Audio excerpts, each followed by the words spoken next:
assumptions Hey, were wrong. Shalom, Things I Shalom, thought would be Shalom, easy everyone. were My name not. is Things Zachariah I Yahweh, assumed I'd never notice coming became back with obvious another to me. lesson prophesying the downfall of Babylon, aka America, on where all the gross abomination occurred. I'm just coming back with another lesson. I was out earlier today and did a lesson on my other phone. You know, on this phone here, I done uploaded, I think about 12 videos. For some reason, they not uploading. I don't know what. So I ran out of space. So what I did was deleted them all, and I'm just gonna keep on doing it and start over. So uh, this lesson, what I wanted to go into here is talking about that straight over her moves.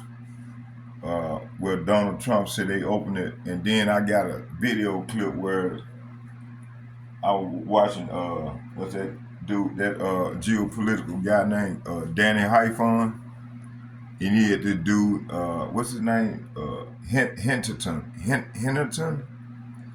Well, I'm gonna show y'all the video, but anyway, let's do the fair use first.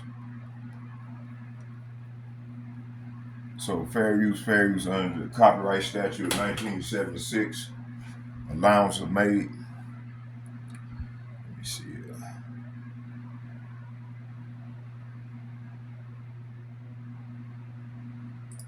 Trying to get a lesson in before 12. Okay.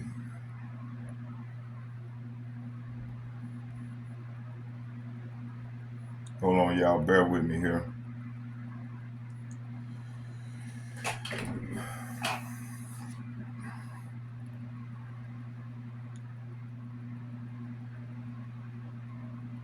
Fair use under the copyright statute of 1976. The Copyright Act of 1976, which became effective in 1978, changed U.S. copyright law. It established a life plus 50 years copyright term, offered automatic federal protection, and included provisions for fair use, protecting both published and unpublished works. For legal advice, consult a professional.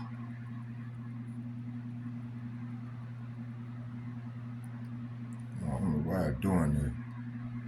Come on, man.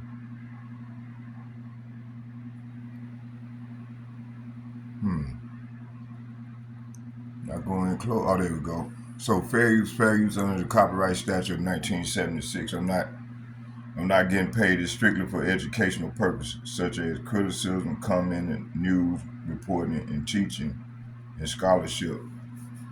So allowances are made. Fair use. All right. Before we start, let me see here.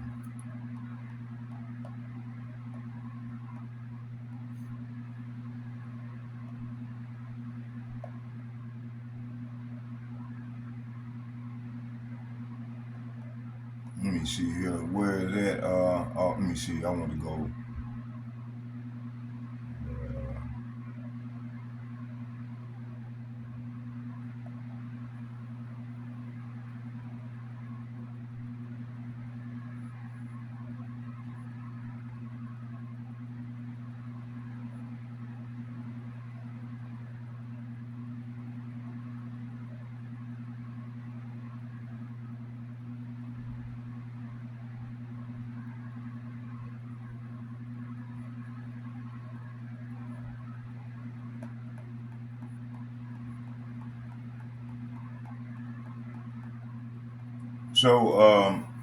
So right now, man, we living in a world of illusions. You know, all this man gave us was illusions, and everything that we were taught was a lie. Okay. Matter of fact, let's do this here. I'm gonna read some of this, the covenant. See, I should. It says an illusion. it would be so large, so vast, it would escape their perception, and those who would see it would be thought of as insane. We would create separate fronts to prevent them from seeing the connection between us. We will behave as if we are not connected to keep the illusion alive. Our goal will be accomplished one drop at a time so as to never bring suspicion upon ourselves. Okay, this will also prevent them from seeing the changes as they occur. We will stand above the relative field of their experience, for we know the secrets of the absolute. We will work together always and will remain bound by blood and secrecy, and death will come to those who speak. So over the years, had people they done silenced people for this thing, after people try to expose them, but now they can't do it because the Lord is exposing these devils. All right, and I'm gonna jump down. I ain't gonna read all the way through, but I'm gonna catch some of the important parts that what they doing now. It said we will use. It said we will keep their lifespan short and their mind weak while pretending to do the opposite. We will use our knowledge of science and technology in subtle ways so they would never see what is happening. Okay, let's start right there. So this is where we at right now. I want to see something real quick.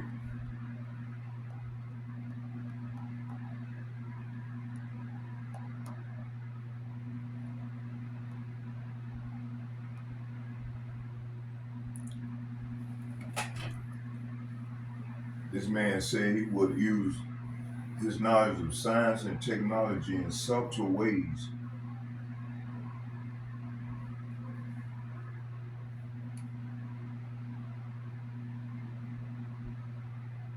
So this quote you are referring to comes from a widely circulated internet text, often titled "The Secret Covenant" or "The Masonic Creed."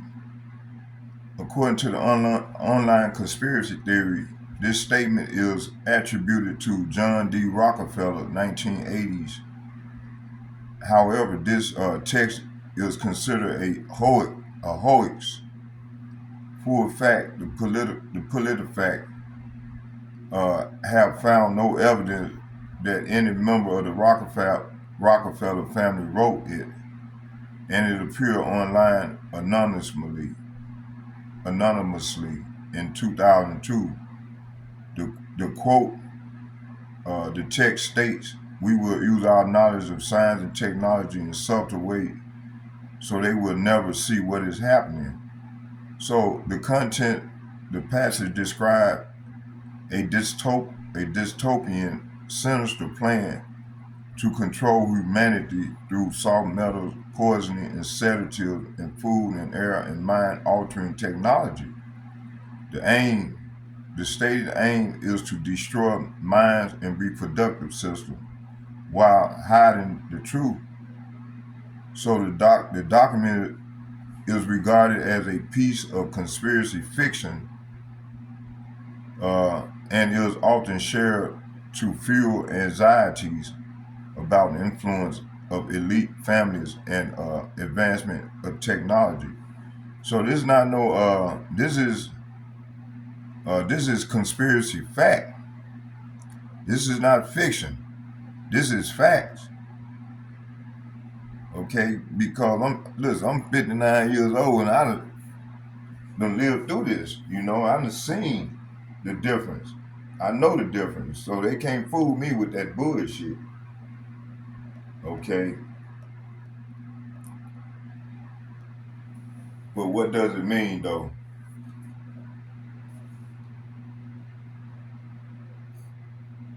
So it's in the context, using science and technology in subtle ways referred to a strategy of stealthy control.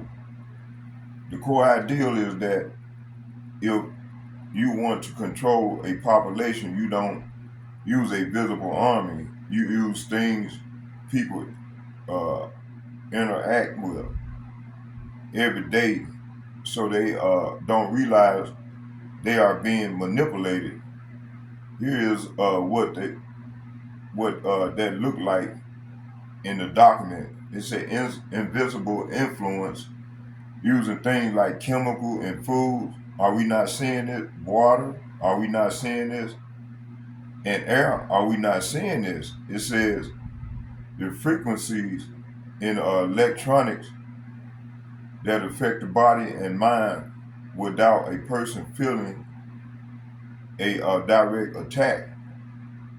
The slow boil effect, implementing changes so gradually, subtly, that people help an intelligent decline over a generation, making it feel like a natural part of aging or modern life rather than a planned outcome.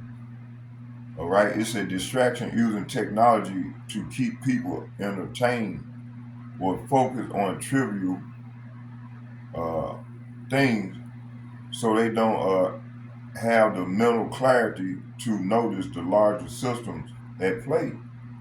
Essentially, it describes a psychological and biological war where the weapons are disguised as modern convenience and scientific progress. All right. So, hey, are we not seeing this with these devils? Okay. Let's see here.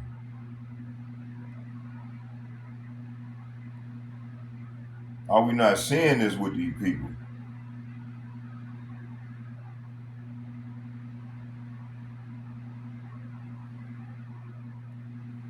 All right. Let me see here. I got another one from the do. All right. Let me see here.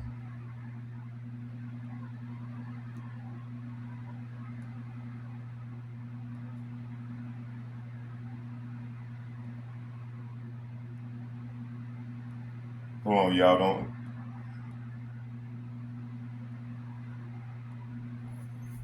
All right. Let's get another one here. It says,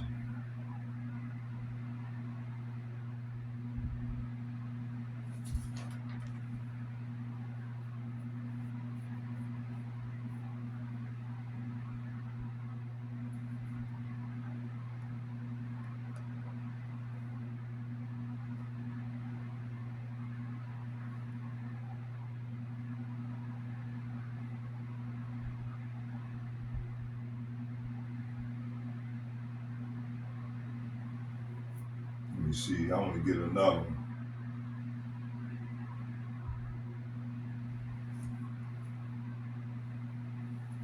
We will render them docile and weak before our power. We will focus their attention toward money and material goods so they may never connect with their inner self. We will distract them with fornication and external pleasure and games so they may never be the one of it all. Their mind will belong to us and they will do as we say. If they refuse, we shall find ways of implementing mind altering uh, technology in their lives, and we will use fear as our weapon. We will establish their governments and establish the opposite within, and we will own both sides. Now I wonder what this means.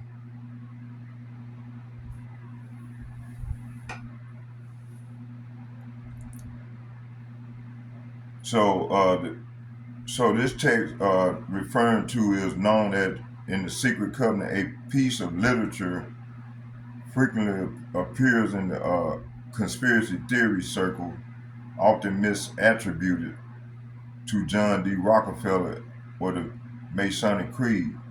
So it is framed as a monologue from an elite shadow group outlining a plan to dominate humanity through psychological, physical, and spiritual manipulation. Here's the breakdown of what the specific quote line mean in the context of this text. We will run them down south. In this context, it implies focusing people into a lower state of being, lowering, lower, lower, lowering their vibration or diminishing their statue of freedom, often symbolized by down. Okay, focus their attention toward money and material goods so they may never connect with their inner self.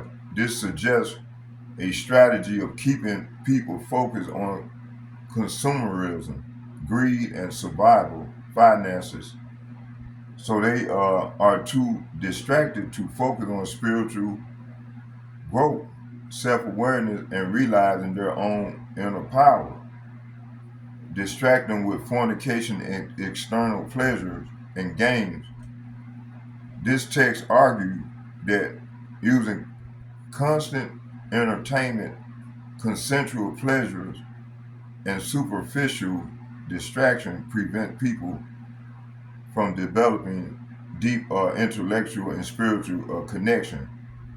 So they may never be the one with the oneness of it all. So this referred to preventing humanity to achieving oneness, a state of unity, enlightenment, or realizing that all human beings are interconnected with each other and the Creator. So I wonder what this means. So overall, this text is designed to describe a prison for the mind. It argued that the elite controlled the masses by keeping them distracted, sick, fearful, and materialistic, thereby preventing them from realizing their own potential and overcoming their oppressor. All right. So, hey, this is what we're seeing. All right. Let's get this one right here.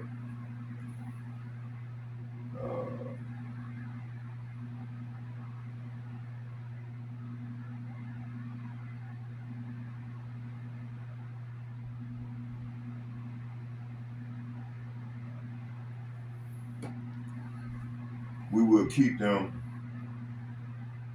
keep them docile. We would keep them separated from the one by religion, dogma and religion. It was another one about we will render them docile and weak before our power. Okay. So what does this mean? Find out what that means. So this phrase okay, keeping them separated with the oneness by religion. This text claimed that the religion and dogma are used as tools to divide people by keeping humanity focused on competing religious systems. They stay divided and unable to realize their shared spiritual connection or oneness, render them docile and weak before us. So the phrase "run to them downtown and weak before our power" appears to be misremembering of this line.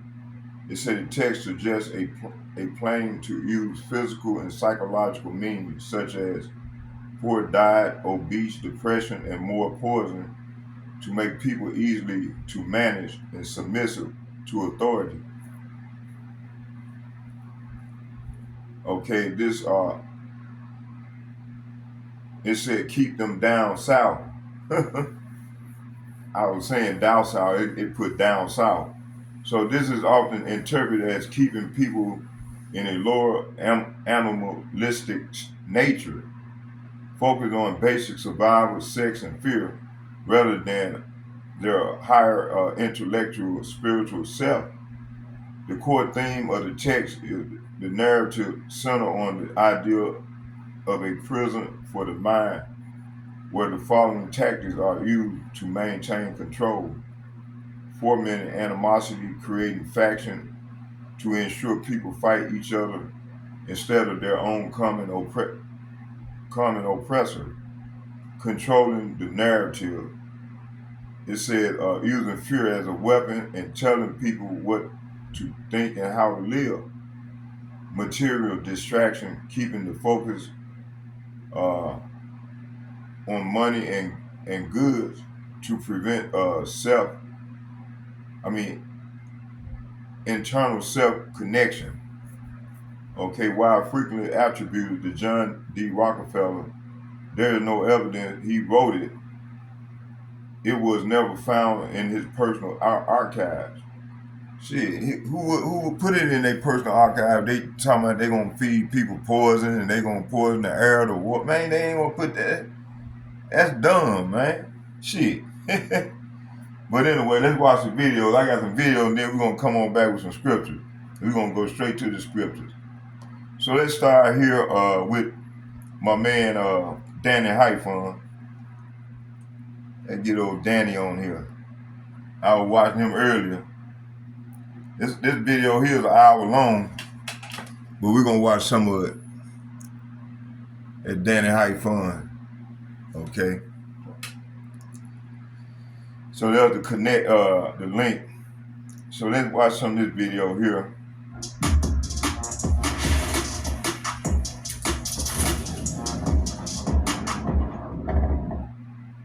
The cycle of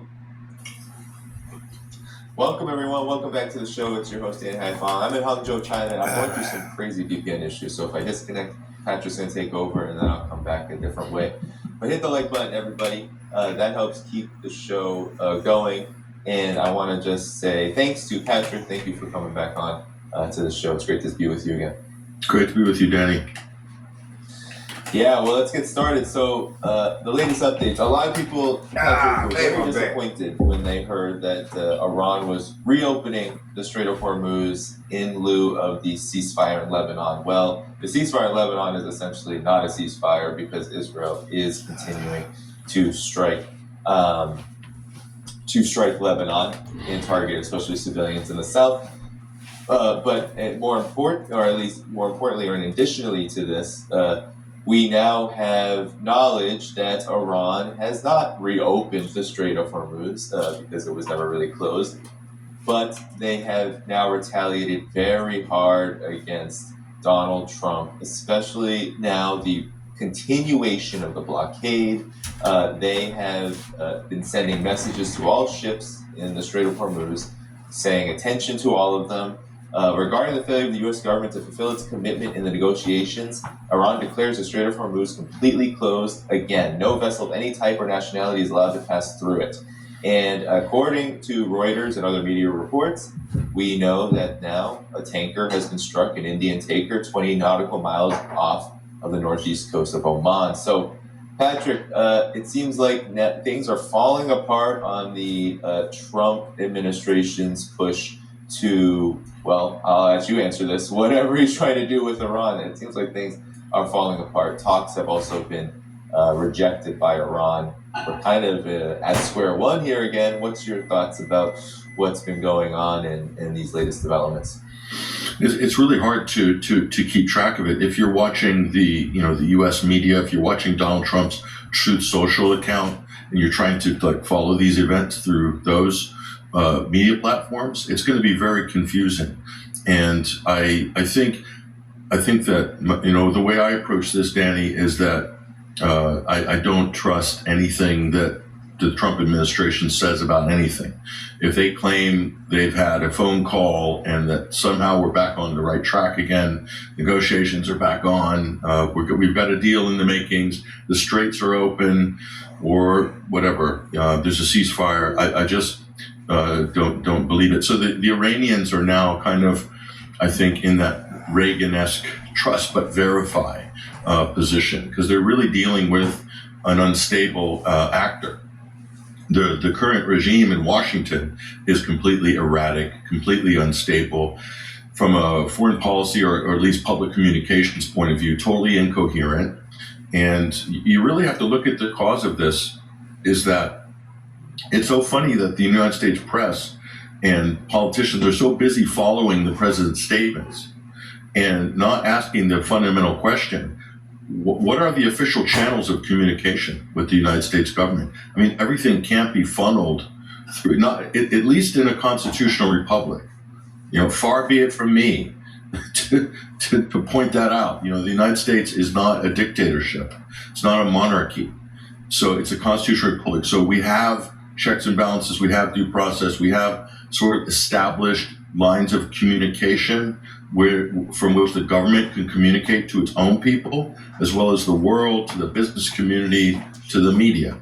So what are the official communication channels? Is it the State Department? Is it Marco Rubio, the Secretary of State?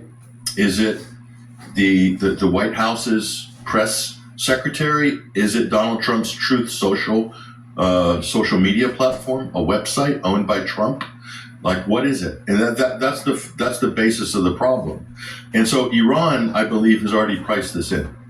And Iran is basically where Russia was probably 2 years ago, realizing, or at least a year and a half ago when Trump came into office, realizing that there's going to be no serious negotiations with the United States because they're not even sending their top diplomats. So they priced that in. They're making preparations. I probably think Iran's under no illusions that the United States, is not going to attack them suddenly or not use this impasse as a sort of cover for a sneak attack or the next wave of violence and aggression. I think the Iranians are well aware of this.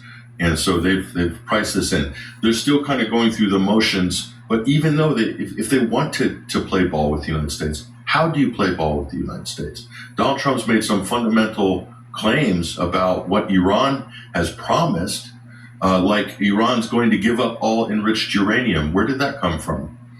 No, it certainly didn't come from the Iranians. That Israel has stopped bombing Lebanon because I told them to. This is what Trump put out on his Twitter account. Of course, that wasn't true. Israel broke this so-called ceasefire immediately. And now what Israel's done is a bypass.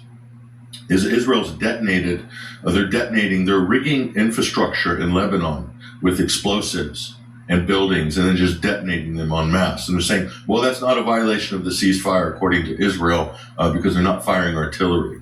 Okay, I swear, this is where we're at. So there's that, or the straits are now open thanks to our great, gravitas of the United States, make America great again. That's not true either. So none of these things are true. So this is the problem. So I think from this point of view, it looks like Trump is doing what this is a standard Israeli negotiation tactic. And they've done this through time immemorial, through Oslo, through all of the different negotiations, through Gaza, etc., and also with the Iran deal. What Israel would always do is basically make claims publicly or obfuscate the conversation publicly or try to insert caveats even if they weren't there. And so they could turn around and then blame the other side for rejecting a perfectly good deal and then resume hostilities. That's what Israel's really good at. They have many decades of experience perfecting this technique. And I think, like so many things, it's hard to distinguish. And I've said this now. I noticed this about a month ago that the United States is adopting Israeli maxims, Israeli tactics in terms of their communication, in terms of how they conduct their military affairs and policies. And Donald Trump has adopted this Israeli fake negotiation tactic, which is you're not really negotiating, you're just creating a type of a show, and then you do straw man arguments. Like, for instance, Iran can't be allowed to have a nuclear weapon. That's a straw man argument. It's based on a fabricated premise. And they even projected this onto the Pope. Donald Trump had the temerity to project onto Pope Leo that Pope Leo said that Iran can have a nuclear weapon. He didn't. I mean, there's no shame. This White House, I mean, they'll do anything to project, to deflect, to obfuscate. And that's what you're seeing now. So I think they're trying to set Iran up for this type of an Israeli-style rug pull where they'll accuse Iran of somehow wrecking the ceasefire or wrecking the deal. They tried this during the Islamabad negotiations. They tried to run the Straits of Hormuz with 2 U.S. destroyers with their transponders off, and then claim, and then trying to. I believe they're probably trying to draw fire from Iranian boats, and then they could turn around in Islamabad and say, "Look, we came here in good faith, J.D. Vance. They just don't want to negotiate." And he even did that. He said that, we pulled out of Islamabad because it became clear to the Trump administration that they didn't have any decision makers there, that they didn't have the authority to make any decisions. So we packed up and left. The reality is he's describing himself, J.D. Vance. He's describing the U.S. team. They're on the phone constantly to Trump or getting direct orders from Netanyahu. They had no agency whatsoever. And like so many things with this Trump administration and with Israel, every accusation is a confession. It just sounds like a trope at this point, but it still rings so true. And you can apply it to pretty much every statement now by the U.S. government and by the Israelis, including what's going on right now.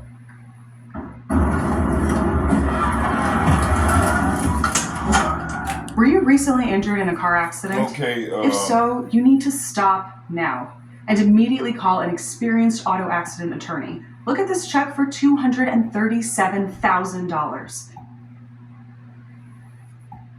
Okay.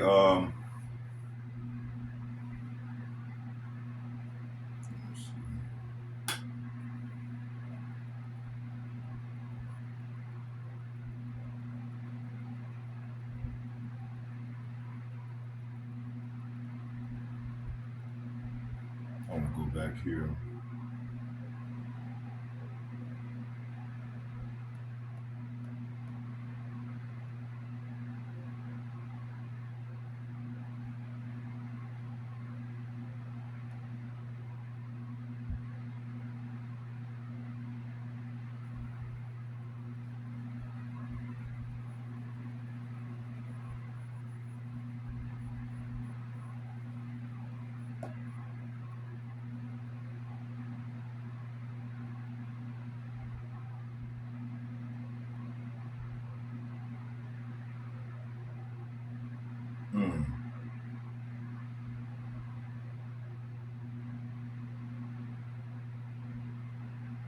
Y'all, hold on, bear with me here.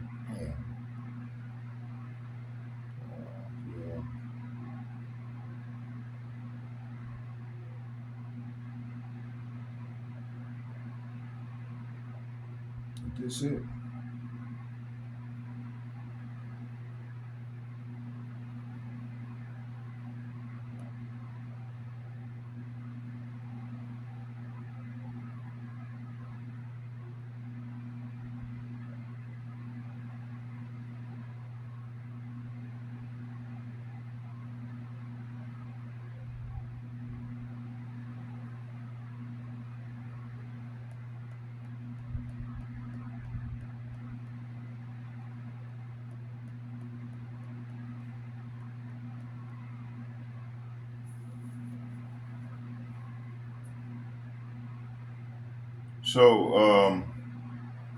So everything that's going on right now is all an illusion, and these elites are trying to maintain their control on the earth and its resource and the people. I'm trying to see here. Let me see here. Let me go down here.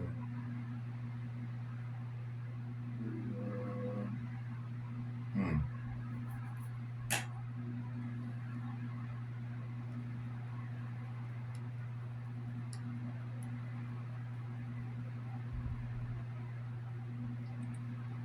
Can't do no more this. I got too much here.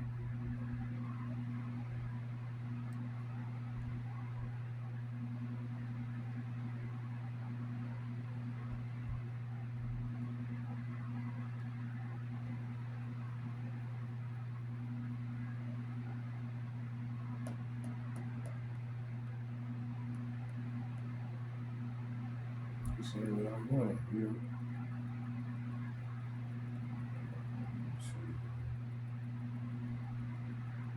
Let's see.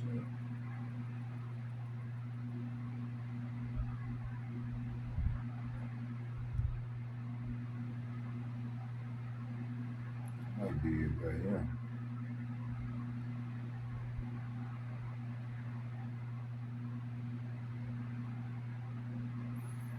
Okay, it said just so human civilization consistently developed systems that shape how people perceive reality. These systems include government, economy, education, religion, and media. Over time, institutions become more influential than individuals in shaping worldview. What people accept as normal is often a result of long-term exposure rather than independent discovery. This creates a shared social environment where perception is collectively formed. Within this structure, truth is often filtered through layers of authority and repetition. So as systems expand, complexity increases and direct understanding decreases. All right. It said people begin relying on institutional narratives.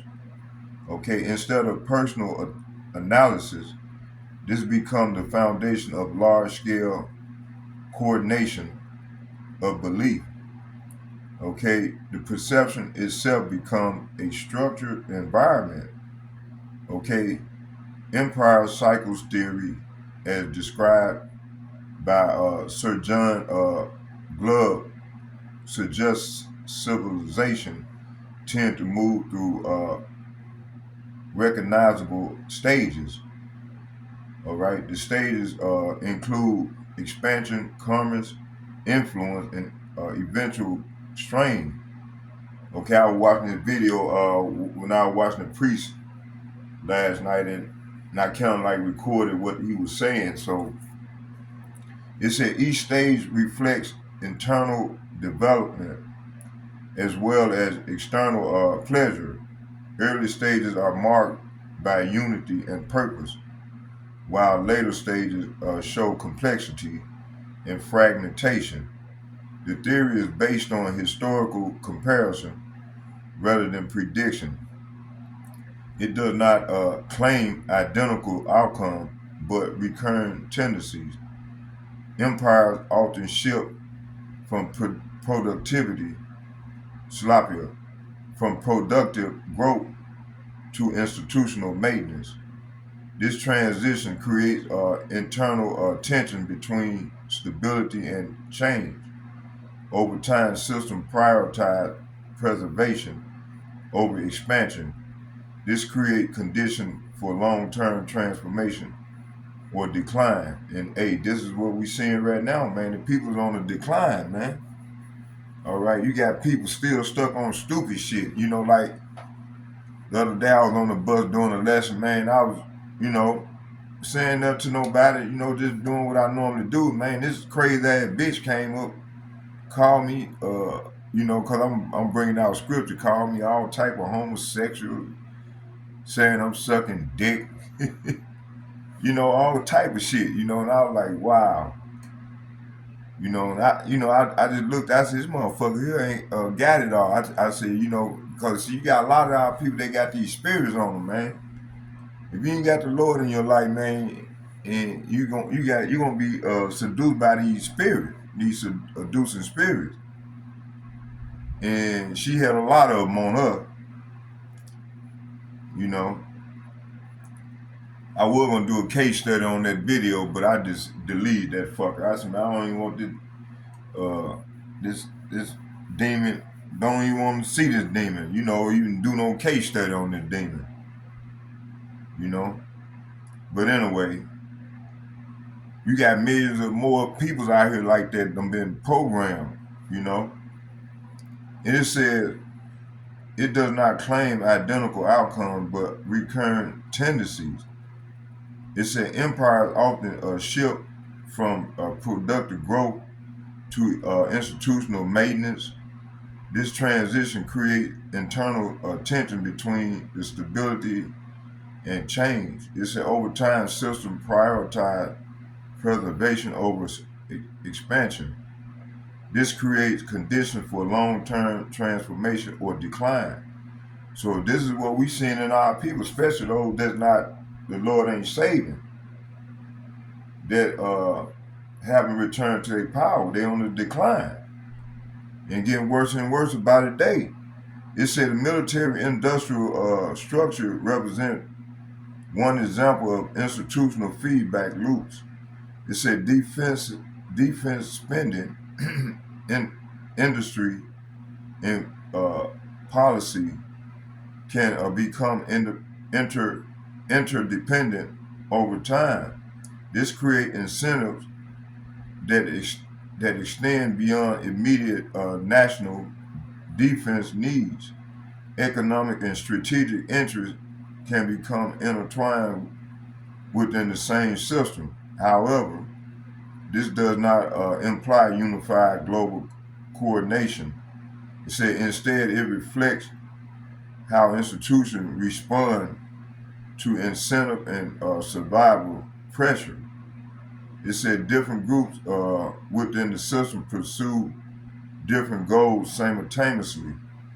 This can produce outcomes that appear coordinated but are structurally emergent. So complex systems often generate unintended long-term consequences. It said thus behavior is shaped by structure rather than singular intent. It said modern geopolitical conflict is influenced by competing national interests, state acts based on security, economic, and strategic positioning. Wars, sanctions, and alliances are tools used within this environment. Okay, the tools produce both intended and unintended consequences. Resource access and trade routes often influence strategic decisions. Economic system and military system interact continuously. No single actor fully controls global outcomes. Instead, outcomes emerge from our interaction between multiple powers. This creates shifting balances rather than fixed control. Stability and instability both arise from the same system dynamics. It said depth systems play a significant role in modern state capacity. It said borrowing allows governments to finance large-scale operations in crisis. Over time, accumulated debt can constrain future policy options. Interest obligations become part of the long-term fiscal structure. This creates pressure on economics decision-making. However, debt systems are not inherently static or irreversible. They are managed through monetary policy, taxation, and economic growth. Different nations experience debt differently based on structure. Thus, debt is a constraint, not a deterministic collapse mechanism. It influences behavior, but does not dictate final outcome. So right now everything is being programmed, and they getting people to get used to the collapse that they bring about. And you got a lot of people out here just people that's fucking just straight up degenerates they don't have a fucking clue on what's going on. And they ain't gonna get caught up out here in this thing. All right? Let me see. I want to go. That's enough of that. I was gonna read a little bit more, but let's go and go to the scriptures.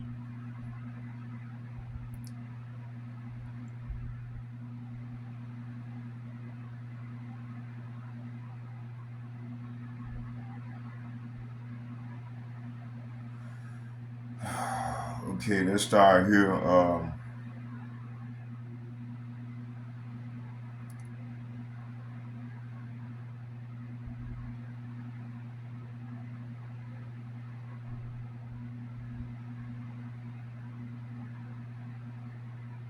Let's start here in Joel chapter 3, verses 2. It said, I will also gather all nations and bring them down to the valley of Jehoshaphat. So Joel chapter 3, verses 2, the Most High is orchestrating movement. Nations are being gathered into conflict zone. Strategic locations become flashpoints. A strait like Hormuz is a modern gate. Control of its whole earth. Control of it affects the whole earth. It says sea and nation symbolism. Revelation chapter 17, verse 15. All right. That's the water which thou saw are people, multitude, and nation, and tongue. So the waters equal nation and people. Naval movement is literal and symbolic stern. When it said when fleets move, nations are being agitated.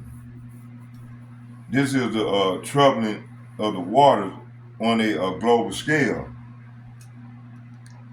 Then you got Persia. That's Ezekiel 38 and 5. It said Persia in prophecy is modern Iran region. So Persia, Ethiopia, and Libya with them break down. Persia, modern Iran region, is a key end-time player in the military buildup near the water matters prophetically. Other nations eventually align or oppose. If India is moving vessels near a Persian water, signals geopolitical alignment shift. So those are the news we had got a few days ago. It said a rumor of war stage is Matthew chapter 24, verses 6 and 7. And ye shall hear of wars and rumor of wars. So the movement without full war equal rumors phases. It's a military positioning equal prelude, not always immediate conflict. Escalation happens in stages. This is the tension building phase before larger events. Okay, it said economic pressure and control. The Strait of Hormuz is tied directly to global trade and oil. Revelation 18 and 10, it said, for in 1 hour is thy judgment come. So it ain't going to take the Lord but 1 hour to destroy this place. So that's the control choke point equal control economies, war and trade route, economic collapse and potential. It said this connects to Babylon fall system, the system collapse. If the strait is disrupted, it affects the whole world economy. And then you got Isaiah chapter 13, verse 4, that said the Most High controls the outcome in Isaiah 13, verses 4. So the noise of a multitude in the mountains represent government, like as the great people. It said Yahweh of hosts mustered the host of the battle. So armies gather is divine orchestration. So this thing gonna escalate. It's not gonna it's not gonna get no better. It's gonna get worse. You know, one day they got it open, and next day it's closed.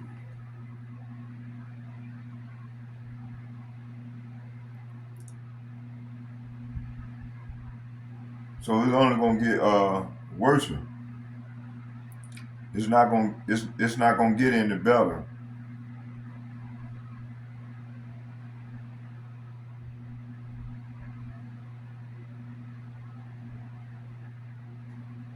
So I wanna go here.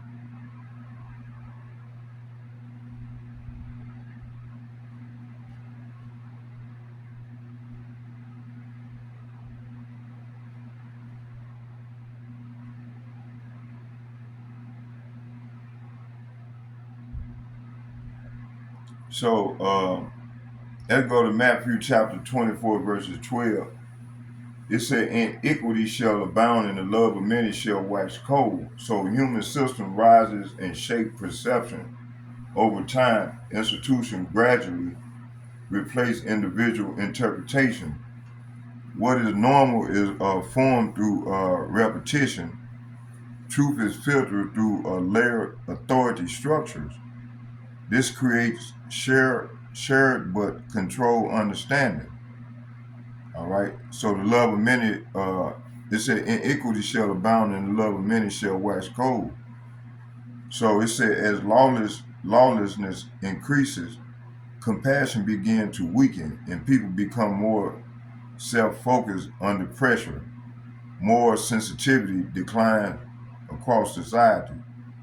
True trust between individuals begins to erode.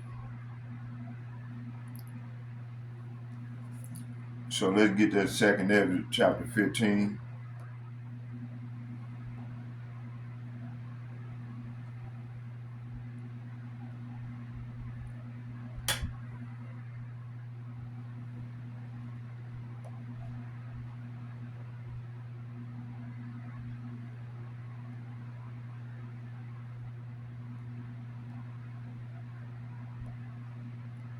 Second Ezra chapter 15, verses 5. It said, behold, saith Yahweh by Hashem Yahushua, I will bring plagues upon the world, the sword, famine, and destruction. So the Lord is bringing these plagues. All right. Hold on here. Let me see something here.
Let me see here.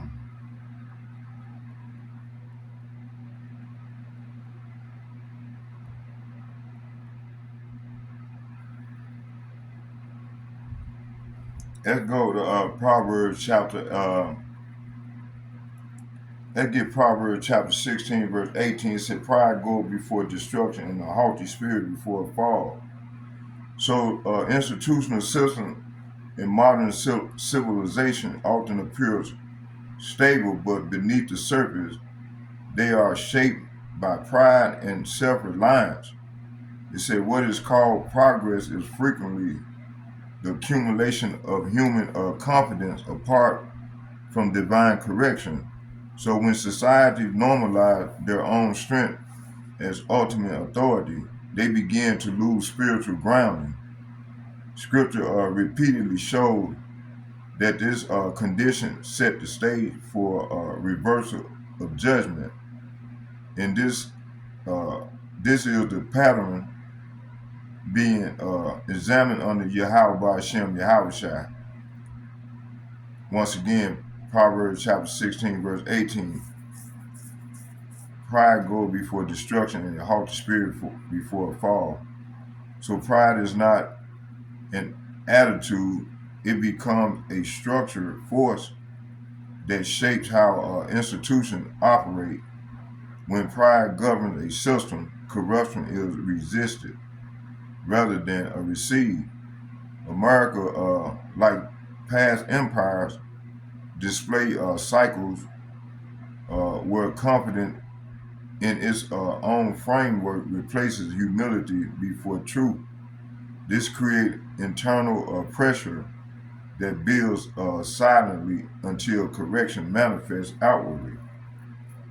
The verse establishes that collapse is not sudden. It is preceded by an unseen spiritual condition. 2nd Ezra chapter 15, verses 26 and 27, it said, "For Yahweh knoweth all them that sin against him. Therefore he delivered them unto death and destruction. For now are the plagues come upon the whole earth, and ye shall remain in them." Because it said, "For Yahweh Hashem Yahushua shall not deliver you, because ye have sinned against him." All right, let me see here.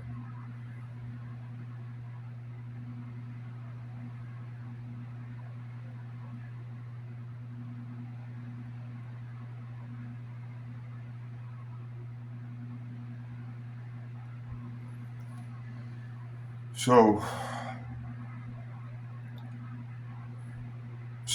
these verses show that judgment is tied to accumulated national and collective sin. So it said the ideal of plagues upon the earth reflects systemic instability. Hey, this is what we're seeing at a large scale. More so now than ever in here in the daughter of Babylon. It says spread through societies. Modern America's challenges can be understood as layered consequences and moral and institutional departure from righteousness. Delivery into instability is not random. It is described as permitted judgment. This aligns with the pattern of pride leading into reversal, and not just political but spiritually. So pride becomes hidden architecture of collapse when unchecked in national system.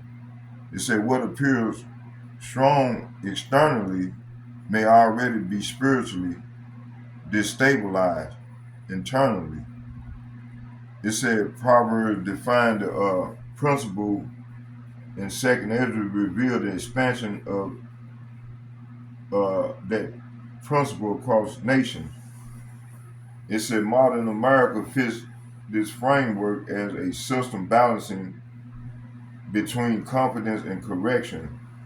Under Yahweh Hashem Yahushua, the pattern remains consistent. Pride is always followed by reversal. So that means the Lord when he reverses, the Lord finna be ready to judge you. You know, they use all these different words and shit instead of using the right word. It using said this here. It was saying the other thing. Okay, so modern systems often shift from expansion to preservation, where maintaining a structure becomes more important than maintaining truth. It said when institutions prioritize survival over correction, internal contradiction. It's an internal contradiction begins to accumulate. This is the stage where complexity replaces clarity, and leadership become focused on managing stability. Scriptures show that this condition leads to weakening foundations beneath outwardly strength. And this is the structural warning being examined under Yahweh Hashem Yahushua. Isaiah chapter 30 verse 1, woe to a rebellious children, saith Yahweh, that take counsel but not of me, and that cover with a covering but not with my spirit, that they may add sin to sin. So this verse describes a system that continues building layers of human strategy without divine alignment. Institutions can appear active while spiritually moving farther from correction. Modern parallels include reliance on layered policies and framework that ignore foundational truth. The accumulation of sin upon sin reflects systemic buildup of unresolved issues. Eventually, structures become heavy with its own contradiction. And this is what we're seeing here in America. 2nd Ezra chapter 9 verse 11, and they that have loathed my law while they had yet liberty, and when as yet place of repentance was open upon them, understood not, but despised it. See, so you got a lot of people, man, despise the Lord's word. Like old girl, man, when I was bringing out the word, I'm doing my own lesson, I'm not bothering her. That bitch got irate. You see? It said this passage highlight the misuse, highlight miscorrection opportunities within a system still given time. Liberty without repentance lead to hardened institutional direction. So once correction is ignored repeatedly, reversal becomes the next stage of the cycle. So modern systems often interpret delay and consequences as permanence of instability, permanence of stability. But the scriptures show that ignored warnings eventually turn into fulfilled judgment. So system in preservation mode begin stacking solutions without addressing root causes. Are we not seeing this right now? It said Isaiah exposes the danger of counsel that concludes divine instruction. 2nd Ezra reinforces that rejection of correction leads to closed opportunity windows. America's institutional complexity reflects this layer without foundational repentance under Yahweh Hashem Yahushua. Ignored correction become delayed judgment. 3, it said as systems grow more complex, information becomes abundant, but understanding becomes fragmented. People receive more input than they can process with clarity or discernment. So this creates dependent or interpretive authorities rather than a personal evaluation. And when clarity is lost, perception itself becomes shaped by repetition and framing. This condition aligns with scriptural warning about deception in the latter time. 2 Timothy chapter 3 verse 13, but evil men and seducers shall wax worse and worse, deceiving and being deceived. So this is what we seeing with the people. All right. It said this verse showed a compounding cycle of deception instead of systems and individually. It said deception is not static. It is intensified as it spread through institutional and cultural. It said modern information environments reflect this through corrupted narratives and selected framing. As complexity increases, deception becomes harder to detect without discernment. The result is a society where confusion multiplies itself. Are we not seeing this? It said wisdom of Solomon. It said moreover this was not enough for them, that they erred in the knowledge of power, but whereas they lived in the great war of ignorance, those so great plagues called they peace. Hey, is they not doing this right now, calling for a fake peace? And you got all these bees over there in the land. That's a telltale sign that you don't belong there. So this passage described distorted interpretation of reality itself. It said what is harmful is often reduced as acceptable within corrupted framework. This mirrors modern environments where language and meaning shift over time. Ignorance becomes normalized when it is collectively accepted. The scripture revealed that misperceptions can become institutionalized. So information unloaded. It said information overload does not guarantee truth. It often increases distortion.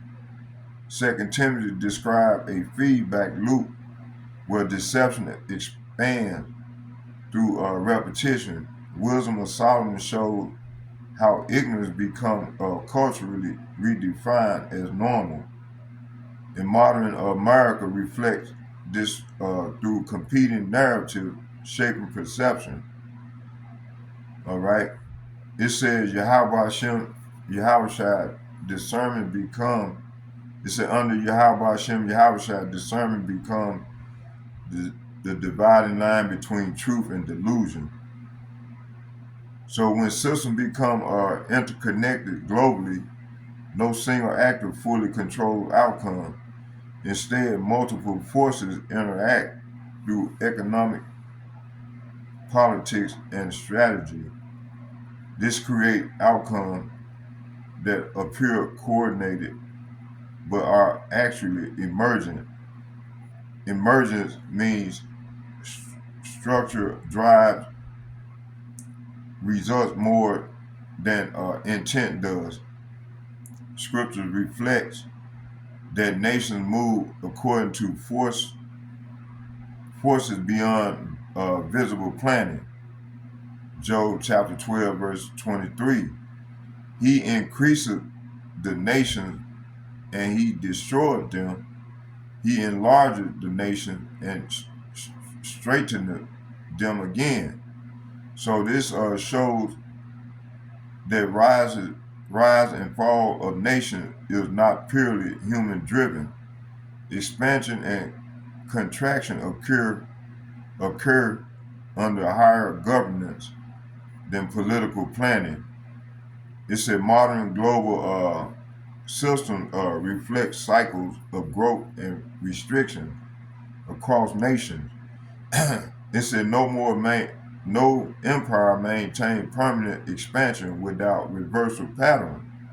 So this established a divine level structure above geopolitical systems. Sirach chapter 39, verse 28. And it reads, there be spirits that are created for vengeance, which in their fury lay on sore strokes, and in the time of destruction they pour out their force and appease the wrath of him that made them. So this passage introduces a concept of judgment operating through layered mechanism. It suggests that outcomes in history can be instruments of higher authority. Modern geopolitical instability can be interpreted as structured consequences, cycles. The emphasis is on governance beyond visible human coordination. Together with Job, it framed nations are subject to a higher ordering force. So, when these double man, they done went in there, and I just found out that the small hats, they control Chat GPT. So, they trying to downplay the Lord's word. Hey, the Lord, they use the words like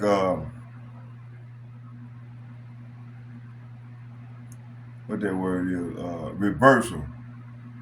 When the Bible verse says the Lord gonna judge you like spirit that's created for vengeance, like for instance, like that, they saying this is they use other words like and what word I want to see here?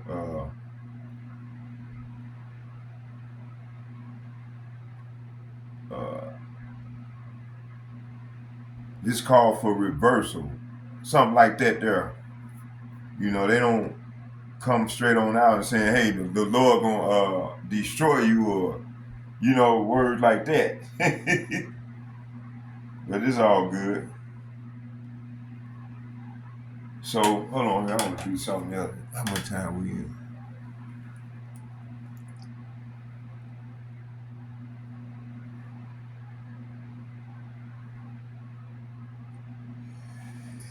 Oh man.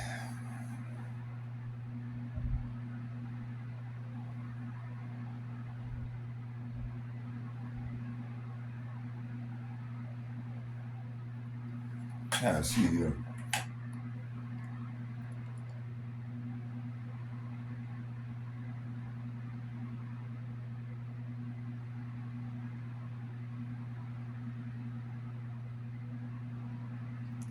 So I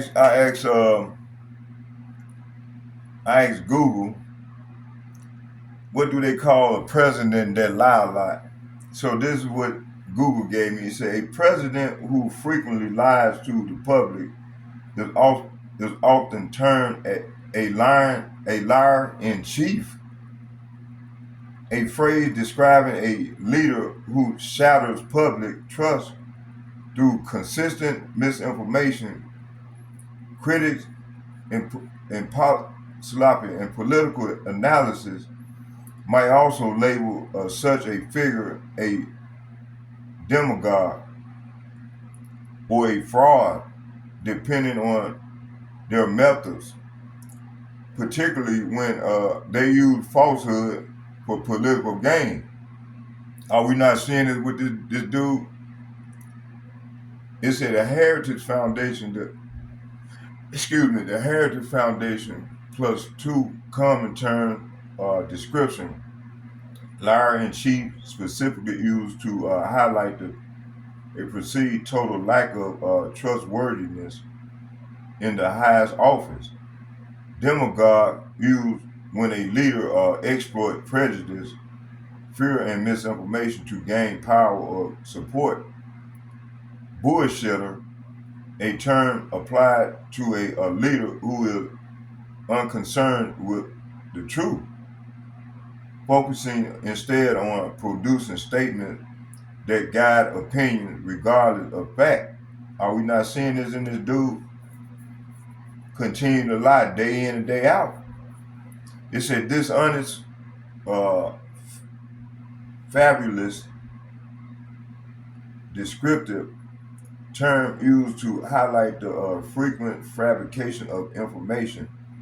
The Heritage Foundation is a historically various presidents have been accused of lying, leading to a broader observation that all executives may engage in deception for political purposes, which critics describe as a threat of democratic accountability. So people use different labels depending on what they believe a leader is doing or how severe it is. So a couple of clarification will help keep this grounded. These are rhetorical labels, not formal or titles. Terms like liar in chief or demagogue aren't official or objective classification. They're a political judgment. Different groups may apply them to be the same president for very different reasons, while supporters reject them entirely. Two, demagogue has a more specific meaning. A demagogue isn't just someone who lies, it refers to a leader who appeals to emotions over reason, exploit fear, identity, and resentment, uses simplified or misleading narratives to mobilize support. Man, this is Donald Trump all day. It's so it's less about factual accuracy alone and more about style of persuasion and power building. Three, bullshitter versus liar, philosophical distinction. There's actually a well-known idea for philosopher Harry Frankfurt. A liar knows the truth and tries to hide it. A bullshitter doesn't care whether something is true or false, only whether it's persuasive. Four, it's a historical accusation and dishonesty are common.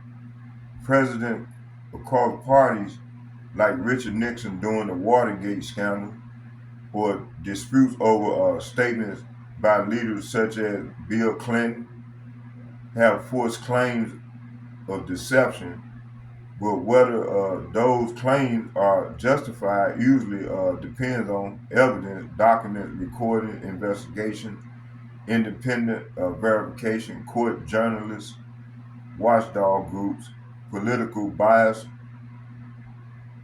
of the observer. All executive lie is an overgeneralization.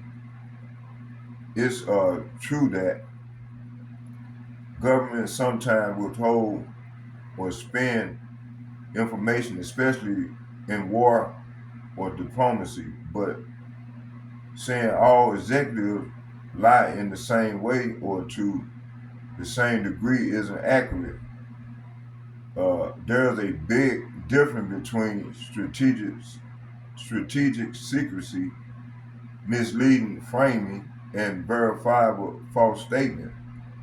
Bottom line, you listed the term you listed reflect criticism and perception, not neutral classification.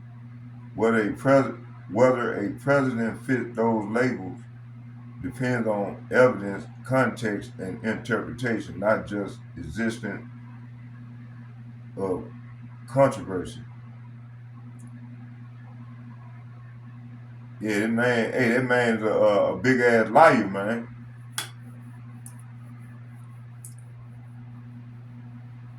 Proverbs chapter 29, verse 12, it says, if a ruler hearken to lies, all his servants are wicked. So, that's what we seeing right now. They all wicked. So if leaders is built on falsehood, it corrupts the entire system underneath it. That's what we seeing right now. All right. Proverbs chapter 16, verse 12. It is an abomination to kings to commit wickedness, for the throne is established by righteousness. See? So a throne, talking about the government, is only stable when it's rooted in righteousness and not deception. Okay, when lying leadership is a sign of wicked rulership. It said lying leadership is a sign of wicked rulership. Isaiah chapter 19, verse 16, for the leaders of this people cause them to err, and they that are led of them are destroyed. See? So when leaders mislead, the people don't just get confused, they suffer real destruction. That's right. Okay, let's get Jeremiah chapter 36, 50 verse 36. Let's get down.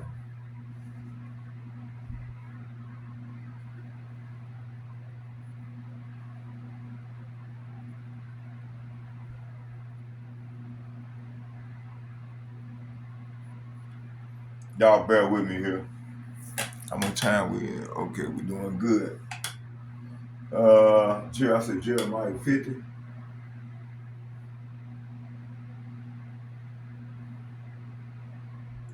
Jeremiah 50.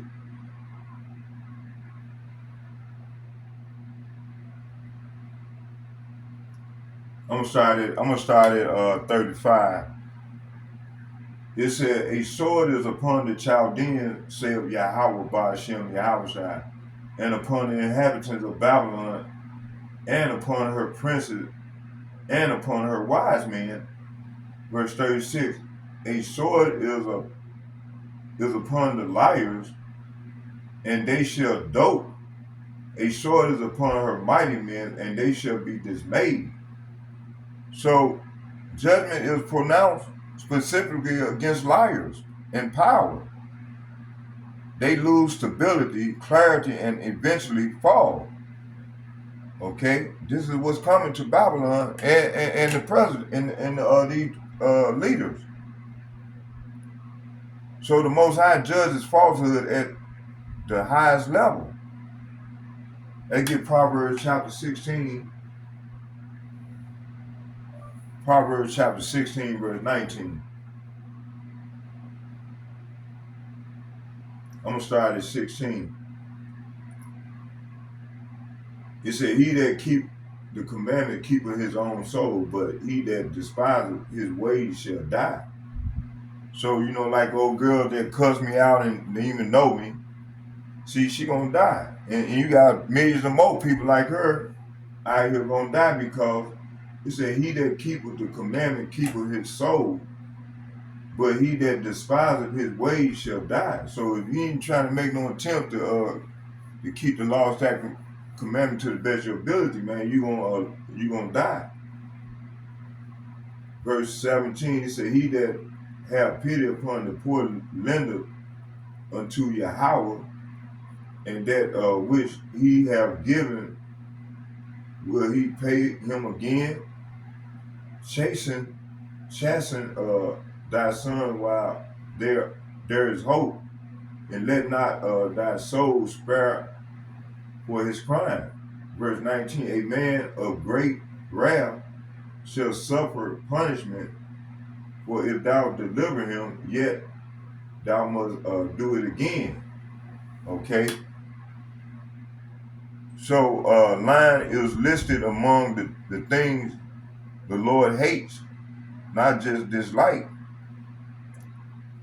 Psalm chapter 107, verse 7, he that worketh deceit shall not dwell within my house. He that telleth lies shall not tarry in my sight.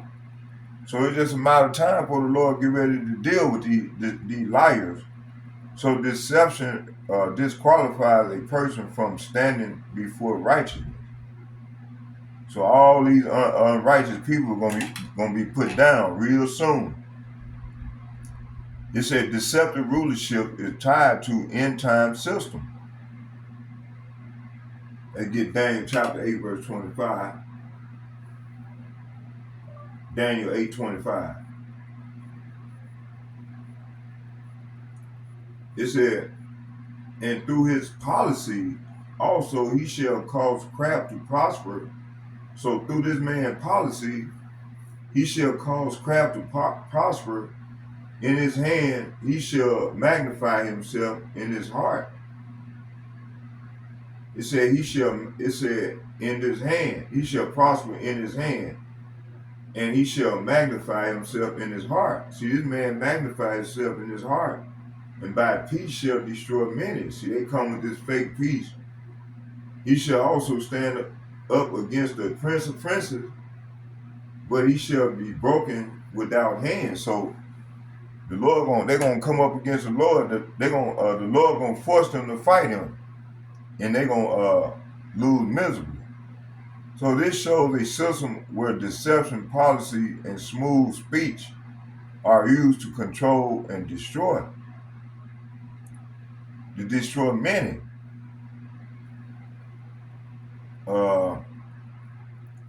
Let's get Revelation chapter 13. Revelation 13:14.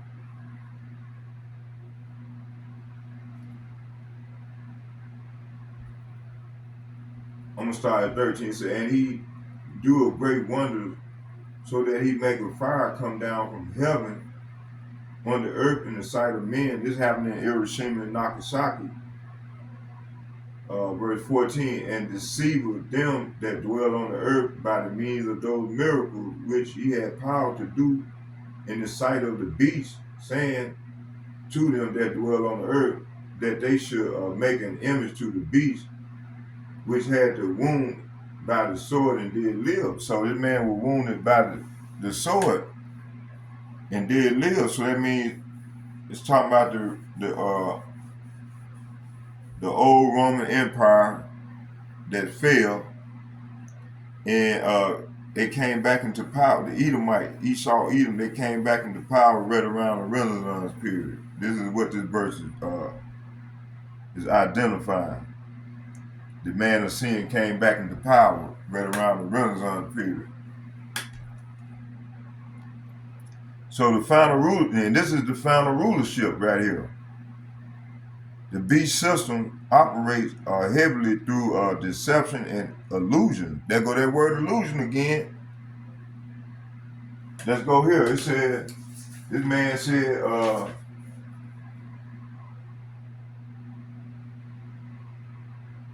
I'm saying because you got umbrellas of people under him. So this man said, let's create an illusion. I'm saying plural, create an illusion. It would be so large, so vast, it would escape their perception, see? So that's said deception, truth versus deception. So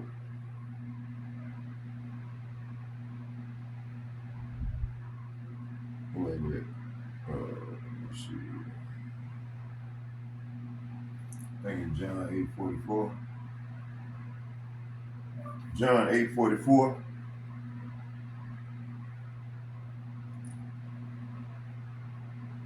It said, and ye are of your father the devil, and the lust of your father ye will do. He was a murderer from the beginning, and abode not in the truth, because there is no truth in him. And when he speaketh a lie, he speaketh of his own, for he is a liar and the father of it. See, it's talking about this man Esau Edom. Okay?